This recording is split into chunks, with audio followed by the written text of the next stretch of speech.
The story of Ezekiel and the Valley of Dry Bones is a powerful vision that the prophet Ezekiel experienced, revealing God's promise of restoration and renewal. It serves as a reminder of God's ability to bring life to the most hopeless situations. Ezekiel was a prophet during a challenging time in Israel's history. The nation was in exile, and the people felt a deep sense of despair and hopelessness.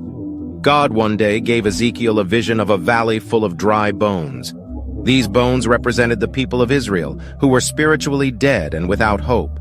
As Ezekiel stood in the midst of the valley, God asked him, "Son of man, can these bones live?" Ezekiel responded, "Sovereign Lord, you alone know."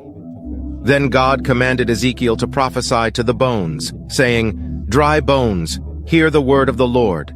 This is what the Sovereign Lord says to these bones. I will make breath enter you, and you will come to life."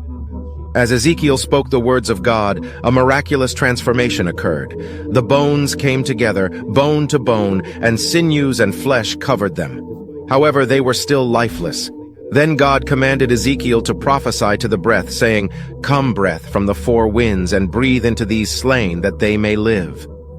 As Ezekiel did so, breath entered the bodies, and they stood up, a vast army. Through this vision, God revealed his power to restore and revive his people. He explained to Ezekiel that the dry bones represented the people of Israel, who were saying, "Our bones are dried up and our hope is gone. We are cut off." But God promised to open their graves and bring them back to the land of Israel. He would put his spirit in them, and they would live again.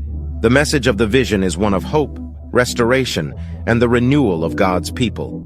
It illustrates God's ability to bring life to the dead and hope to the hopeless. Just as he brought the dry bones to life, he can revive and restore any situation that seems beyond repair. This is the end of this episode. Follow for more.